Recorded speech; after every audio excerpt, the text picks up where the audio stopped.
ਸਤਿ ਸ਼੍ਰੀ ਅਕਾਲ ਜੀ। ਮੈਂ ਰਵਨੀਤ ਕੌਰ ਪੰਜਾਬ ਹੈਰੀਟੇਜ ਚੈਨਲ ਤੇ ਤੁਹਾਡੇ ਸਾਰਿਆਂ ਦਾ ਮੁੜ ਤੋਂ ਸਵਾਗਤ ਕਰਦੀ ਹਾਂ।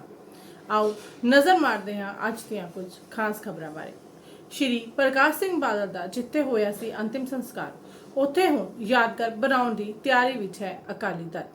ਸ਼੍ਰੋਮਣੀ ਅਕਾਲੀ ਦਲ ਅਤੇ ਬਾਦਲ ਪਰਿਵਾਰ ਸਵਰਗੀ ਅਕਾਲੀ ਸੁਪਰੀਮੋ ਪ੍ਰਕਾਸ਼ ਸਿੰਘ ਬਾਦਲ ਦੀ ਯਾਦ ਵਿੱਚ ਉਸ ਜਗ੍ਹਾ ਤੇ ਇੱਕ ਯਾਦਗਾਰ ਦਾ ਨਿਰਮਾਣ ਕਰ ਸਕਦੇ ਹਨ ਜਿੱਥੇ 27 ਅਪ੍ਰੈਲ ਨੂੰ ਮੁਕਤਸਰ ਜ਼ਿਲ੍ਹੇ ਦੇ ਉਹਨਾਂ ਦੇ ਪੁਸ਼ਤੈਨੀ ਪਿੰਡ ਬਾਦਲ ਵਿੱਚ ਉਹਨਾਂ ਦਾ ਅੰਤਿਮ ਸੰਸਕਾਰ ਕੀਤਾ ਗਿਆ ਸੀ।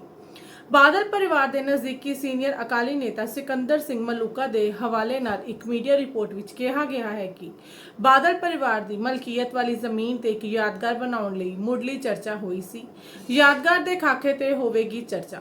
ਮਲੂਕਾ ਨੇ ਦੱਸਿਆ ਕਿ ਪਹਿਲਾਂ ਬਾਦਲ ਪਰਿਵਾਰ ਦੇ ਮ੍ਰਿਤਕ ਮੈਂਬਰਾਂ ਦਾ ਅੰਤਿਮ ਸੰਸਕਾਰ ਸ਼ਮਸ਼ਾਨ ਘਾਟ ਵਿੱਚ ਹੀ ਕੀਤਾ ਜਾਂਦਾ ਸੀ, ਪਰ ਇਸ ਰਿਵਾਇਤ ਤੋਂ ਹਟ ਕੇ ਪ੍ਰਕਾਸ਼ ਸਿੰਘ ਬਾਦਲ ਦੇ ਮ੍ਰਿਤਕ ਸਰੀਰ ਦਾ ਅੰਤਿਮ ਸੰਸਕਾਰ ਪਰਿਵਾਰਕ ਜ਼ਮੀਨ ਦੇ ਇੱਕ ਵੱਖਰੇ ਹਿੱਸੇ ਵਿੱਚ ਕੀਤਾ ਗਿਆ, ਜਿੱਥੇ 2 ਏਕੜ ਵਿੱਚ ਕੀਨੂਆ ਦੇ ਬਾਗ ਸਨ। ਬਾਦਲ ਦੀ ਪਤਨੀ ਸੁਰਿੰਦਰ ਕੌਰ ਬਾਦਲ ਦਾ ਅੰਤਿਮ ਸੰਸਕਾਰ ਸ਼ਮਸ਼ਾਨ ਘਾਟ ਵਿੱਚ ਕੀਤਾ ਗਿਆ ਸੀ, ਜੋ ਰਿਵਾਇਤੀ ਤੌਰ ਤੇ ਪਰਿਵਾਰ ਦੇ ਮ੍ਰਿਤਕ ਮੈਂਬਰਾਂ ਲਈ ਹੁੰਦਾ ਸੀ। ਸਵਰਗੀ ਬਾਦਲ ਦੇ ਅੰਤਮ ਸੰਸਕਾਰ ਲਈ ਜ਼ਮੀਨ ਦੀ ਚੋਣ ਪਿੰਡ ਵਿੱਚ ਬਾਦਲ ਦੇ ਘਰ ਤੋਂ ਲਗਭਗ 1 ਕਿਲੋਮੀਟਰ ਦੀ ਦੂਰੀ ਤੇ ਕੀਤੀ ਗਈ ਸੀ, ਤਾਂ ਜੋ ਸਵਰਗੀ ਨੇਤਾ ਨੂੰ ਅੰਤਿਮ ਸਨਮਾਨ ਦੇਣ ਲਈ ਬਾਦਲ ਪਿੰਡ ਪਹੁੰਚਣ ਵਾਲੇ ਲੋਕਾਂ ਦੀ ਭੀੜ ਨੂੰ ਸੰਭਾਲਿਆ ਜਾ ਸਕੇ।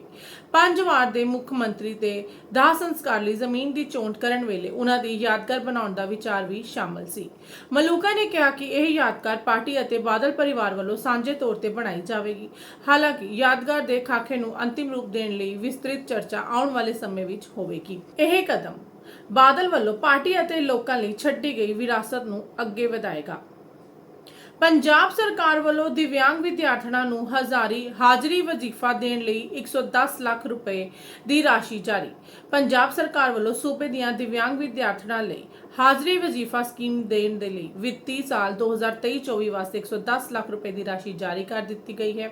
ਇਸ ਸੰਬੰਧੀ ਜਾਣਕਾਰੀ ਦਿੰਦਿਆਂ ਸਮਾਜਿਕ ਸੁਰੱਖਿਆ, ਇਸਤਰੀ ਤੇ ਬਾਲ ਵਿਕਾਸ ਮੰਤਰੀ ਡਾਕਟਰ ਬਲਜੀਤ ਕੌਰ ਨੇ ਦੱਸਿਆ ਕਿ ਪੰਜਾਬ ਸਰਕਾਰ ਸੂਬੇ ਦੇ ਦਿਵਿਆਂਗਨ ਦੀ ਭਲਾਈ ਲਈ ਵਚਨਬੱਧ ਹੈ। Scholarship for handicap student scheme ਅਧੀਨ ਜਾਣ ਵਾਲਾ ਵਜ਼ੀਫਾ ਦਿਵਿਆਂਗ ਵਿਦਿਆਰਥਣਾਂ ਨੂੰ ਪੜ੍ਹਾਈ ਲਈ ਹੋਰ ਉਤਸ਼ਾਹਿਤ ਕਰਨ ਦੇ ਮਕਸਦ ਨਾਲ ਦਿੱਤਾ ਜਾਂਦਾ ਹੈ। ਕੈਬਨਿਟ ਮੰਤਰੀ ਨੇ ਦੱਸਿਆ ਕਿ ਇਸ ਤੋਂ ਇਲਾਵਾ ਪੰਜਾਬ ਸਰਕਾਰ ਵੱਲੋਂ ਦਿਵਿਆਂਗ ਵਰਗ ਦਾ ਜੀਵਨ ਸਮਰਥਨ ਬਣਾਉਣ ਲਈ ਸਮੇਂ-ਸਮੇਂ ਤੇ ਭਲਾਈ ਸਕੀਮਾਂ ਲਾਗੂ ਕੀਤੀਆਂ ਜਾਂਦੀਆਂ ਹਨ। ਉਹਨਾਂ ਦੱਸਿਆ ਕਿ ਮੁੱਖ ਮੰਤਰੀ ਭਗਵੰਤ ਮਾਨ ਦੀ ਅਗਵਾਈ ਵਾਲੀ ਪੰਜਾਬ ਸਰਕਾਰ ਸੂਬੇ ਦੇ ਦਿਵਿਆਂਗਨ ਦੀ ਭਲਾਈ ਲਈ ਲਗਾਤਾਰ ਕੰਮ ਕਰ ਰਹੀ ਹੈ। ਉਹਨਾਂ ਅਧਿਕਾਰੀਆਂ ਨੂੰ ਹਿਦਾਇਤ ਕੀਤੀ ਹੈ ਕਿ ਦਿਵਿਆਂਗ ਵਿਦਿਆਰਥੀਆਂ ਦੇ ਖਾਤੇ ਵਿੱਚ ਇਹ ਰਾਸ਼ੀ ਜਲਦ ਤੋਂ ਜਲਦ ਪੁੱਜਦੀ ਕੀਤੀ ਜਾਵੇ। ਨਵੀਂ ਖੇਤੀ ਨੀਤੀ ਰਾਹੀਂ ਪੰਜਾਬ ਦੀ ਖੇਤੀ ਨੂੰ ਸਿਖਰਾਂ ਤੇ ਲਿਜਾਇਆ ਜਾਵੇਗਾ, ਕੁਲਦੀਪ ਸਿੰਘ ਧਾਲੀਵਾਲ ਨੇ ਕਿਹਾ। ਖੇਤੀਬਾੜੀ, ਕਿਸਾਨ ਭਲਾਈ ਅਤੇ ਪ੍ਰਵਾਸੀ ਭਾਰਤੀ ਮਾਮਲਿਆਂ ਦੇ ਮੰਤਰੀ ਕੁਲਦੀਪ ਸਿੰਘ ਧਾਲੀਵਾਲ ਨੇ ਕਿਹਾ ਕਿ 30 ਜੂਨ ਨੂੰ ਲਾਗੂ ਹੋਣ ਜਾ ਰਹੀ ਸੂਬੇ ਦੀ ਨਵੀਂ ਖੇਤੀ ਨੀਤੀ ਰਾਹੀਂ ਪੰਜਾਬ ਦੀ ਖੇਤੀ ਨੂੰ ਸਿਖਰਾਂ ਤੇ ਲਿਜਾਇਆ ਜਾਵੇਗਾ। ਉਹਨਾਂ ਕਿਹਾ ਕਿ ਮੁੱਖ ਮੰਤਰੀ ਭਗਵੰਤ ਮਾਨ ਦੀ ਅਗਵਾਈ ਹੇਠ ਅਗਾਂਹਵਧੂ ਕਿਸਾਨ ਵਿਦਵਾਨਾਂ ਅਤੇ ਖੇਤੀ ਵਿਗਿਆਨੀਆਂ ਦਾ ਵੱਡਮੁੱਲੇ ਸੁਝਾਅ ਲੈ ਕੇ ਅਜਿਹੀ ਨੀਤੀ ਤਿਆਰ ਕੀਤੀ ਜਾ ਰਹੀ ਹੈ ਜੋ ਘੱਟੋ-ਘੱਟ ਅਗਲੇ 25 ਸਾਲਾਂ ਤੱਕ ਕਿਸਾਨਾਂ ਲਈ ਲਾਹੇਵੰਦ ਹੋਵੇਗੀ। ਉਹਨਾਂ ਕਿਹਾ ਕਿ ਪੰਜਾਬ ਦੀ ਨਵੀਂ ਖੇਤੀ ਨੀਤੀ ਇੱਥੋਂ ਦੇ ਵਾਤਾਵਰਣ, ਭੂਗੋਲਿਕ ਸਥਿਤੀ ਅਤੇ ਪਾਣੀ ਦੀ ਸਥਿਤੀ ਅਨੁਸਾਰ ਬਣਾਈ ਜਾ ਰਹੀ ਹੈ। ਉਹ ਸ਼ੁੱਕਰਵਾਰ ਨੂੰ ਹੁਸ਼ਿਆਰਪੁਰ ਦੇ ਪਿੰਡ ਖੜਕਾ ਦੇ ਸ਼ੇਰਗਿੱਲ ਫਾਰਮ ਵਿਖੇ ਅੰਬਾਂ ਦੇ ਰੁੱਖ ਹੇਠ ਸੁਹਾਵਣੇ ਅਤੇ ਖੁੱਲੇ ਮਾਹੌਲ ਵਿੱਚ ਕਰਵਾਈ ਗਈ ਦੂਜੀ ਸਰਕਾਰ ਕਿਸਾਨ ਮਿਲਣੀ ਅਤੇ NRI ਸੰਮੇਲਨ ਦੌਰਾਨ 6 ਦੇਸ਼ਾਂ ਦੇ ਪ੍ਰਵਾਸੀ ਭਾਰਤੀਆਂ ਅਤੇ ਸੂਬੇ ਭਰ ਦੇ ਅਗਾਂਹਵਧੂ ਕਿਸਾਨਾਂ ਨੂੰ ਮੁੱਖ ਮਹਿਮਾਨ ਵਜੋਂ ਸੰਬੋਧਨ ਕਰ ਰਹੇ ਸਨ। ਸਮਾਗਮ ਵਿੱਚ ਕੈਬਨਿਟ ਮੰਤਰੀ ਬ੍ਰਹਮ ਸ਼ੰਕਰ ਜਿੰਪਾ ਨੇ ਵਿਸ਼ੇਸ਼ ਮਹਿਮਾਨ ਵਜੋਂ ਸ਼ਿਰਕਤ ਕੀਤਾ।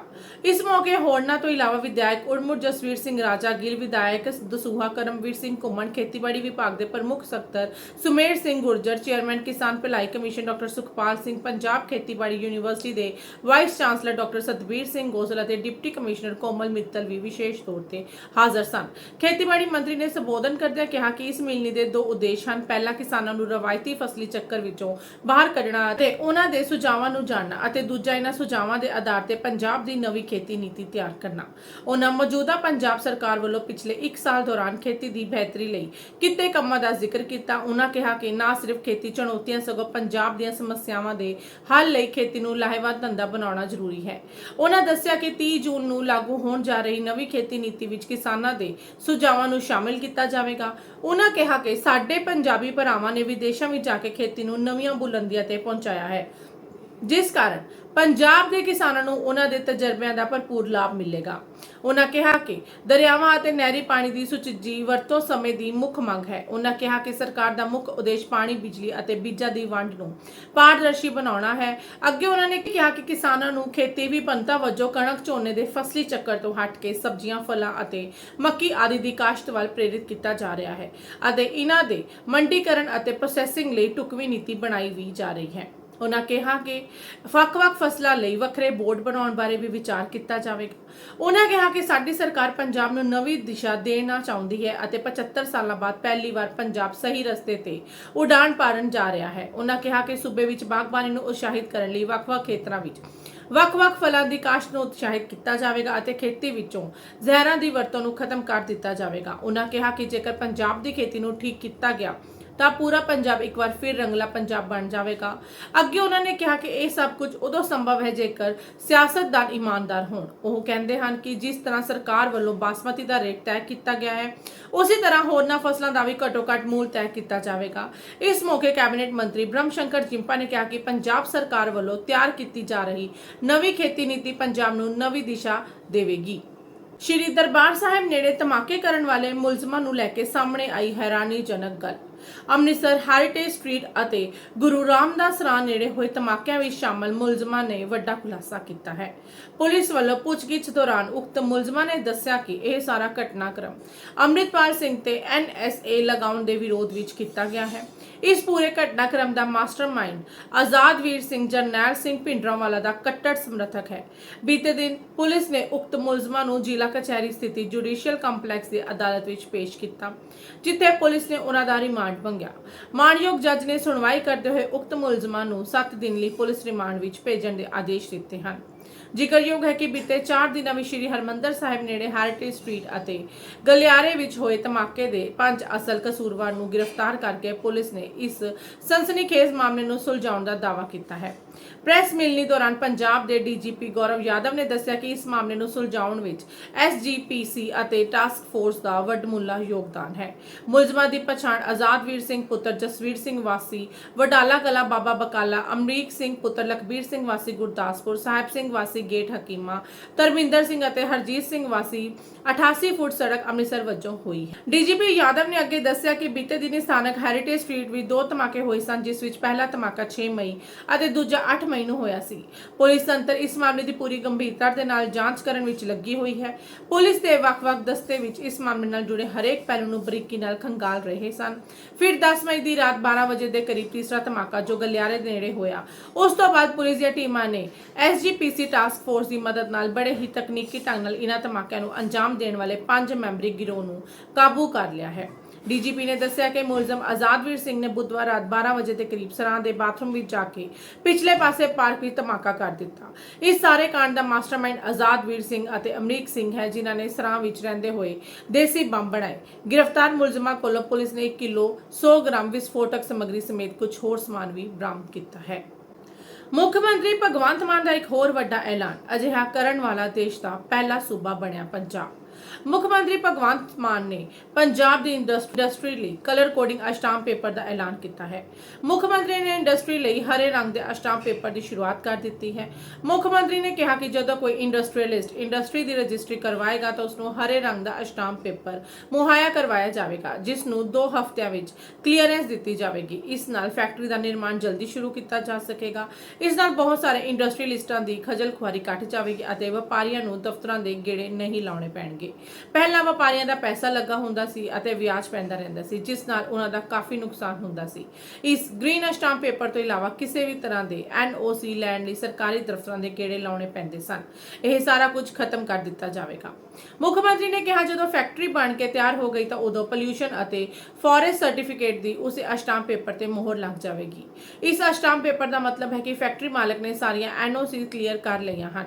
ਜੇਕਰ ਸਾਲ 2 ਸਾਲ ਬਾਅਦ ਕੋਈ ਅਧਿਕਾਰੀ ਫੈਕਟਰੀ ਵਿੱਚ ਕਿਸੇ ਤਰ੍ਹਾਂ ਦੀ ਚੈਕਿੰਗ ਕਰਨ ਆਉਂਦਾ ਹੈ ਤਾਂ ਉਸ ਨੂੰ ਇਹ ਸਟਾਂਪ ਪੇਪਰ ਵੀ ਦਿਖਾਇਆ ਜਾਵੇਗਾ। ਉਕਤ ਅਫਸਰ ਇਸ ਅਸ਼ਟਾਮ ਪੇਪਰ ਦੇਖ ਕੇ ਜਿਸ ਕੰਮ ਲਈ ਇਹ ਜ਼ਮੀਨ ਖਰੀਦੀ ਗਈ ਸੀ ਕਿ ਇਹ ਉਸ ਲਈ ਇਸਤੇਮਾਲ ਹੋ ਰਹੀ ਹੈ, ਮੁੱਖ ਮੰਤਰੀ ਨੇ ਕਿਹਾ ਕਿ ਦੇਸ਼ ਵਿੱਚ ਪੰਜਾਬ ਅਜਿਹਾ ਸੂਬਾ ਹੈ ਜਿਸ ਵਿੱਚ ਇਹ ਅਸ਼ਟਾਮ ਪੇਪਰ ਦੀ ਕਲਰ ਕੋਡਿੰਗ ਕਰਨ ਦਾ ਫੈਸਲਾ ਲਿਆ ਗਿਆ ਹੈ। ਉਮੀਦ ਇਹ ਹੈ ਕਿ ਇਹ ਕਾਮਯਾਬ ਰਹੇਗਾ। ਅੱਜ ਸਿਰਫ ਇਸ ਨੂੰ ਇੰਡਸਟਰੀ ਲਈ ਸ਼ੁਰੂ ਕੀਤਾ ਜਾ ਰਿਹਾ ਹੈ। ਆਉਣ ਵਾਲੇ ਸਮੇਂ ਵਿੱਚ ਹਾਊਸਿੰਗ ਅਤੇ ਜ਼ਮੀਨ ਵੇਚਣ ਵਾਲਿਆਂ ਲਈ ਵੀ ਕਲਰ ਕੋਡਿੰਗ ਲਾਗੂ ਕੀਤੀ ਜਾਵੇਗੀ। ਹੁਸ਼ਿਆਰਪੁਰ ਵਿੱਚ ਗੈਂਗਵਾਰ ਮਗਰੋਂ ਹੁਣ ਮੋਹਾਲੀ ਵਿੱਚ ਚੱਲੀਆਂ ਗੋਲੀਆਂ, ਇੱਕ ਨੌਜਵਾਨ ਦੀ ਹੋਈ ਮੌਤ। ਹੁਸ਼ਿਆਰਪੁਰ ਵਿੱਚ ਗੈਂਗਵਾਰ ਹੋਣ ਮਗਰੋਂ ਹੁਣ ਮੋਹਾਲੀ ਤੋਂ ਵੱਡੀ ਖਬਰ ਸਾਹਮਣੇ ਆ ਰਹੀ ਹੈ। ਦਰਅਸਲ ਖਰੜ ਦੇ ਪਿੰਡ ਰੁੜਕੀ ਵਿੱਚ ਤਾਬੜਤੋੜ ਗੋਲੀਆਂ ਚੱਲਣ ਨਾਲ ਸਨਸਨੀ ਫੈਲ ਗਈ ਹੈ। ਗੋਲੀਆਂ ਚੱਲਣ ਦੌਰਾਨ ਇੱਕ ਵਿਅਕਤੀ ਦੀ ਮੌਤ ਹੋ ਗਈ ਹੈ। ਮ੍ਰਿਤਕ ਦੀ ਪਛਾਣ ਪ੍ਰਦੀਪ ਕੁਮਾਰ ਉਰਫ ਦੀਪਾ ਵਜੋਂ ਹੋਈ ਹੈ। ਜਾਣਕਾਰੀ ਮੁਤਾਬਿਕ ਪ੍ਰਦੀਪ ਕੁਮਾਰ ਉਰਫ ਦੀਪਾ ਅਤੇ ਗੀਤਾ ਵਿਚਾਲੇ ਕਿਸੇ ਗੱਲ ਨੂੰ ਲੈ ਕੇ ਬਹਿਸ ਹੋ ਗਈ ਸੀ। ਇਹ ਝਗੜਾ ਇੰਨਾ ਵੱਧ ਗਿਆ ਕਿ ਤੈਸ਼ ਵਿੱਚ ਆ ਗੀਤਾ ਨੇ ਪ੍ਰਦੀਪ ਕੁਮਾਰ ਤੇ ਗੋਲੀਆਂ ਚਲਾ ਦਿੱਤੀਆਂ। ਇਸ ਹਾਦਸੇ ਵਿੱਚ ਪ੍ਰਦੀਪ ਜ਼ਖਮੀ ਹੋ ਗਿਆ, ਜਿਸ ਨੂੰ ਤੁਰੰਤ ਚੰਡੀਗੜ੍ਹ PGI ਪਹੁੰਚਾਇਆ ਗਿਆ, ਪਰ ਜ਼ਖਮਾਂ ਦੀ ਤਾਬ ਨਾ ਚੱਲਦੇ ਹੋਏ ਪ੍ਰਦੀਪ ਨੇ ਦਮ ਤੋੜ ਦਿੱਤਾ। ਦੂਜੇ ਪਾਸੇ ਸੂਚਨਾ ਮਿਲਦੀ ਹੈ ਕਿ ਪੁਲਿਸ ਮੌਕੇ ਤੇ ਪਹੁੰਚ ਗਈ ਅਤੇ ਜਾਂਚ ਵਿੱਚ ਜੁਟ ਗਈ। ਉੱਥੇ ਹੀ ਪ੍ਰਦੀਪ ਦੀ ਮਾਂ ਦਾ ਕਹਿਣਾ ਹੈ ਕਿ ਪ੍ਰਦੀਪ ਕੁਮਾਰ ਅਤੇ ਗੀਤਾ ਦੋਵੇਂ ਚੰਗੇ ਦੋਸਤ ਸਨ। ਦੋਵਾਂ ਵਿਚਾਲੇ ਕਿਸੇ ਗੱਲ ਨੂੰ ਲੈ ਕੇ ਝਗੜਾ ਹੋਇਆ, ਇਹ ਅਜੇ ਸਪਸ਼ਟ ਨਹੀਂ ਹੋ ਸਕਿਆ। ਪੁਲਿਸ ਵੱਲੋਂ ਡੂੰਘਾਈ ਨਾਲ ਜਾਂਚ ਕੀਤੀ ਜਾ ਰਹੀ ਹੈ। ਦਿੱਲੀ ਕ੍ਰਾਈਮ ਬ੍ਰਾਂਚ ਨੇ ਗੋਲਡੀ ਲਾਰੈਂਸ ਨਾਲ ਜੁੜੇ ਗਿਰੋਹ ਨੂੰ ਲੈ ਕੇ ਕੀਤੇ ਕਈ ਖੁਲਾਸੇ। ਦਿੱਲੀ ਕ੍ਰਾਈਮ ਬ੍ਰਾਂਚ ਨੇ ਗੋਲਡੀ ਬਰਾੜ ਅਤੇ ਲਾਰੈਂਸ ਬਿਸ਼ਨੋਈ ਗਿਰੋਹ ਦੇ ਜਬਰਨ ਵਸੂਲੀ ਕਰਨ ਵਾਲੇ 3 ਮੋਡਿਊਲ ਦਾ ਪਰਦਾਫਾਸ਼ ਕਰਦੇ ਹੋਏ 8 ਲੋਕਾਂ ਨੂੰ ਗ੍ਰਿਫਤਾਰ ਕੀਤਾ। ਵਿਸ਼ੇਸ਼ ਕਮਿਸ਼ਨਰ ਅਪਰਾਧ ਸ਼ਾਖਾ ਰਵਿੰਦਰ ਯਾਦਵ ਨੇ ਦੱਸਿਆ ਕਿ ਅਮਰੀਕਾ ਵਿੱਚ ਬੈਠੇ ਗੋਲਡੀ ਲਾਰੈਂਸ ਅਤੇ ਉਸ ਦਾ ਭਰਾ ਅਨਮੋਲ ਬਿਸ਼ਨੋਈ ਦੇ ਨਿਰਦੇਸ਼ ਤੇ ਇਨ੍ਹਾਂ ਸ਼ੂਟਰਾਂ ਨੇ ਦਿੱਲੀ ਦੇ 3 ਵੱਖ-ਵੱਖ ਬਿਜ਼ਨਸਮੈਨ ਦੇ ਘਰਾਂ ਤੇ ਰੰਗਦਾਰੀ ਨਾ ਦੇਣ ਦੇ ਗੋਲਾਬਾਰੀ ਕਰਵਾਈ ਸੀ। ਲਾਰੈਂਸ ਨੇ ਪਹਿਲਾਂ ਤਿੰਨਾਂ ਤੋਂ ਮੋਟੀ ਰਕਮ ਦੇਣ ਦੀ ਮੰਗ ਕੀਤੀ ਸੀ। ਪੈਸੇ ਦੇਣ ਤੋਂ ਮਨਾ ਕਰਨ ਤੇ ਗੋਲੀਆਂ ਚਲਵਾ ਦਿੱਤੀਆਂ। ਰਵਿੰਦਰ ਯਾਦਵ ਨੇ ਕਿਹਾ ਕਿ ਲਾਰੈਂਸ ਅਤੇ ਗੋਲਡੀ ਦੇ 3 ਮੋਡਿਊਲ ਦਾ ਪਰਦਾਫਾਸ਼ ਕੀਤਾ ਗਿਆ ਹੈ। ਇਹ 3 ਵੱਖ-ਵੱਖ ਜਗ੍ਹਾ ਤੇ ਆਪਰੇਟ ਕਰ ਰਹੇ ਸਨ। ਇਹ ਲੋਕ ਪਹਿਲਾਂ ਪੈਸੇ ਵਾਲੇ ਟਾਰਗੇਟ ਦਾ ਪਤਾ ਲਗਾਉਂਦੇ ਸਨ, ਫਿਰ ਉਸ ਤੋਂ ਰੰਗਦਾਰੀ ਮੰਗਦੇ ਸਨ। ਇਹ ਗਿਰੋਹ ਹਰਿਆਣਾ, ਦਿੱਲੀ, ਰਾਜਸਥਾਨ ਦੇ ਨਾਬਾਲਗਾਂ ਨੂੰ ਅਪਰਾਧ ਕਰਵਾਉਣ ਲਈ ਚੁਣਦੇ ਹਨ। ਉਹਨਾਂ ਡਰਾ ਧਮਕਾ ਕੇ ਪੈਸੇ ਦੇ ਕੇ ਅਪਰਾਧ ਕਰਨ ਲਈ ਤਿਆਰ ਕਰ ਲੈਂਦੇ ਹਨ। ਉਹਨਾਂ ਦੱਸਿਆ ਕਿ ਸਿੱਧੂ ਮੂਸੇਵਾਲੇ ਦੇ ਕਤਲ ਮਾਮਲੇ ਵਿੱਚ ਵੀ ਵੱਖ-ਵੱਖ ਜਗ੍ਹਾ ਤੋਂ ਗੈਂਗ ਮੈਂਬਰ ਮੰਗਵਾਏ ਗਏ ਸਨ। ਇਹ ਮੋਡਿਊਲ ਵੀ ਵੱਖ-ਵੱਖ ਜਗ੍ਹਾ ਤੋਂ ਗੈਂਗਸਟਰ ਲਿਆਂਦਾ ਹੈ। ਇੰਟਰਨੈਸ਼ਨਲ ਹੈਂਡਲਰ ਉਹਨਾਂ ਨੂੰ ਨਿਰਦੇਸ਼ ਦਿੰਦੇ ਹਨ। ਅਬੋਹਰ, ਫਾਜ਼ਿਲਕਾ, ਸਿਰਸਾ, ਬੇਲਟ ਵਿੱਚ ਇਹਨਾਂ ਗੈਂਗਸਟਰਾਂ ਨੂੰ ਰੱਖਿਆ ਗਿਆ ਸੀ। ਡਿਜੀਟਲ ਰਸੀਦਾਂ ਦੀ ਮਦਦ ਨਾਲ ਪ੍ਰਸ਼ਾਸਨਿਕ ਸੁਧਾਰ ਵਿਭਾਗ ਸਾਲਾਨਾ 1.3 ਕਰੋੜ ਕਾਗਜ਼ਾਂ ਦੀ ਕਰੇਗਾ ਬਚਤ। ਇੱਕ ਹੋਰ ਵਾਤਾਵਰਣ ਪੱਖੀ ਪਹਿਲ ਕਦਮੀ ਕਰਦਿਆਂ ਪੰਜਾਬ ਪ੍ਰਸ਼ਾਸਨਿਕ ਸੁਧਾਰ ਵਿਭਾਗ ਵੱਲੋਂ ਸੇਵਾ ਕੇਂਦਰਾਂ ਵਿੱਚ ਸਰਕਾਰੀ ਸੇਵਾਵਾਂ ਲਈ ਅਦਾ ਕੀਤੀ ਜਾਂਦੀ ਫੀਸ ਦੀਆਂ ਰਸੀਦਾਂ ਬਿਨੈਕਾਰਾਂ ਨੂੰ ਹੁਣ ਉਹਨਾਂ ਦੇ ਮੋਬਾਈਲ ਫੋਨ ਤੇ SMS ਰਾਹੀਂ ਭੇਜਣ ਦਾ ਫੈਸਲਾ ਕੀਤਾ ਗਿਆ ਹੈ। ਇਸ ਨਾਲ ਨਾ ਸਿਰਫ 1.3 ਕਰੋੜ ਕਾਗਜ਼ਾਂ ਦੀ ਬਚਤ ਹੋਵੇਗੀ, ਸਗੋਂ ਸਰਕਾਰੀ ਖਜ਼ਾਨੇ ਤੋਂ ਸਾਲਾਨਾ ਤਕਰੀਬਨ 80 ਲੱਖ ਰੁਪਏ ਦਾ ਬੋਝ ਵੀ ਘਟੇਗਾ। ਇਸ ਸੰਬੰਧੀ ਜਾਣਕਾਰੀ ਦਿੰਦਿਆਂ ਪੰਜਾਬ ਦੇ ਪ੍ਰਸ਼ਾਸਨਿਕ ਸੁਧਾਰ ਅਤੇ ਜਨ ਸ਼ਿਕਾਇਤ ਨਿਵਾਰਣ ਮੰਤਰੀ ਅਮਨ ਅਰੋੜਾ ਨੇ ਦੱਸਿਆ ਕਿ ਇਹ ਸੇਵਾ ਅੱਜ ਤੋਂ ਸ਼ੁਰੂ ਹੋ ਗਈ ਹੈ। ਕਾਗਜ਼ੀ ਰਸੀਦ ਪ੍ਰਣਾਲੀ ਦੇ ਖਾਤਮੇ ਨਾਲ ਸੇਵਾ ਕੇਂਦਰਾਂ ਵਿੱਚ ਕਾਰਬਨ ਦੀ ਵਰਤੋਂ ਘਟੇਗੀ, ਜੋ ਕਿ ਇੱਕ ਚੰਗੇ ਤੇ ਸਾਫ਼ ਸੁਥਰੇ ਭਵਿੱਖ ਦੀ ਦਿਸ਼ਾ ਵੱਲ ਅਹਿਮ ਕਦਮ ਸਾਬਿਤ ਹੋਵੇਗਾ। ਉਹਨਾਂ ਦੱਸਿਆ ਕਿ ਬਿਨੈਕਾਰਾਂ ਨੂੰ ਹੁਣ ਕਾਗਜ਼ੀ ਰਸੀਦਾਂ ਦੇ ਗੁਆਚਣ ਦੀ ਚਿੰਤਾ ਨਹੀਂ ਰਹੇਗੀ, ਕਿਉਂਕਿ ਹੁਣ ਉਹ SMS ਰਾਹੀਂ ਆਸਾਨੀ ਨਾਲ ਆਪਣੀਆਂ ਭੁਗਤਾਨ ਰਸੀਦਾਂ ਪ੍ਰਾਪਤ ਕਰ ਸਕਣਗੇ। ਪ੍ਰਸ਼ਾਸਕੀ ਸੁਧਾਰ ਮੰਤਰੀ ਨੇ ਕਿਹਾ ਕਿ ਡਿਜੀਟਲ ਰਸੀਦਾਂ ਤੇ ਆਮ ਕਾਗਜ਼ੀ ਰਸੀਦਾਂ ਵਾਲੀ ਸਾਰੀ ਜਾਣਕਾਰੀ ਉਪਲਬਧ ਹੋਵੇਗੀ, ਪਰ ਜੇਕਰ ਕੋਈ ਬਿਨੈਕਾਰ ਕਾਗਜ਼ੀ ਰਸੀਦ ਲੈਣਾ ਚਾਹੇਗਾ ਤਾਂ ਉਸ ਨੂੰ ਬਿਨਾਂ ਕਿਸੇ ਵਾਧੂ ਖਰਚ ਦੇ ਦਸਤਖਤ ਅਤੇ ਮੋਹਰ ਲੱਗੀ ਹੋਈ ਰਸੀਦ ਦਿੱਤੀ ਜਾਵੇਗੀ। ਪਰ ਉਹਨਾਂ ਨਾਲ ਹੀ ਨਾਗਰਿਕਾਂ ਨੂੰ ਇਹ ਵੀ ਅਪੀਲ ਕੀਤੀ ਹੈ ਕਿ ਉਹ ਕਾਗਜ਼ੀ ਰਸੀਦਾਂ ਦੀ ਮੰਗ ਨਾ ਕਰਕੇ ਮੁੱਖ ਮੰਤਰੀ ਭਗਵੰਤ ਮਾਨ ਦੀ ਅਗਵਾਈ ਵਾਲੀ ਪੰਜਾਬ ਸਰਕਾਰ ਦੀ ਇਸ ਵਾਤਾਵਰਣ ਪੱਖੀ ਪਹਿਲ ਕਦਮੀ ਦਾ ਹਿੱਸਾ ਬਣਨ।